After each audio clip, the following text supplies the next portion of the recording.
Hi, this is Randy Wyckoff, the Dean of the College of Public Health at East Tennessee State University, and I'm pleased to provide the Public Health Weekly Update with data accurate as of May 25th, 2023.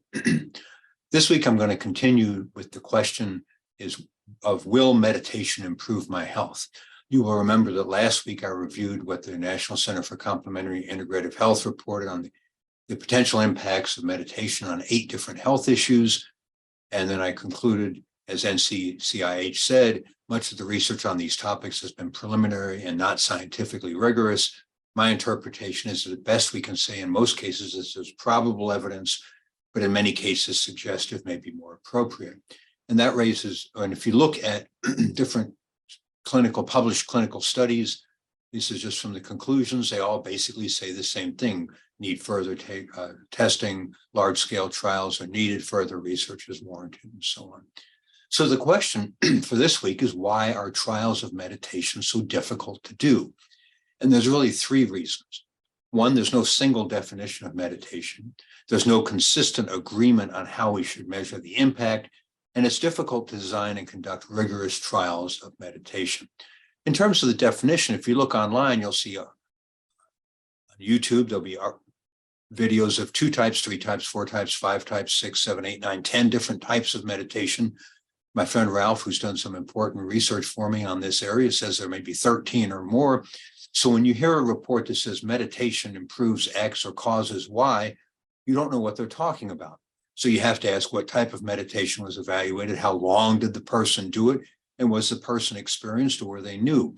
To make matters more difficult, there's a lot of other things that get lumped in with meditation: prayer, spirituality, relaxation, alertness, kindness, even exercise like long distance running. So if there's no single definition of meditation, how do we evaluate it?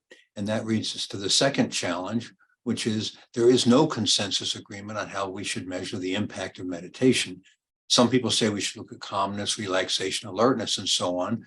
But as you know, calmness isn't necessarily related to health, right? Smokers tell you that they are calm after they smoke their first cigarette in the morning. That's hardly health related. You can get relaxation from taking a sedative. You can get alert from drinking coffee. Kindness can be reciprocal. Spirituality is in the eye of the beholder. So probably the most promising area are studies of the changes in brain structure and function, but those are relatively new, and we're not yet sure that we can correlate those changes to long-term health outcomes. So that leads to the final problem, which is it's difficult to design and conduct rigorous trials of meditation. As we've talked about before, a good clinical trial should be large enough, there should be enough people to produce reliable results.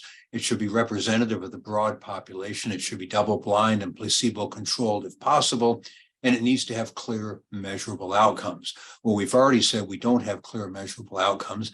As you can imagine, it's pretty difficult to do a large trial. Can you imagine getting 10,000 people, for example, to try to meditate and do the same activity? And then, of course, it's virtually impossible to do it in a double-blind way. Gee, I want you to sit here and not think about anything, but you're not meditating, and so on. That doesn't mean that good trials can't be done. They can be. And it certainly doesn't mean that meditation doesn't improve health. But what we're finding is it's difficult to do trials of meditation because there's no common definition, there's no clear agreement on what the metrics of outcomes should be, and it's difficult to design and conduct trials. Next week, I'll talk about people that may not benefit from meditation, and I'll have some concluding thoughts on what I take away from this 3 weeks of reviewing the impact of meditation on health. As always, please feel free to share these videos with anyone who might be interested. What I've said here is entirely my own construct and interpretation. Dara Young has produced, edited, captioned, and posted these videos. If you have any questions about meditation or any other evolving public health issue or any comment on what I've said, please let me know. I look forward to hearing from you. So until next week, please be well.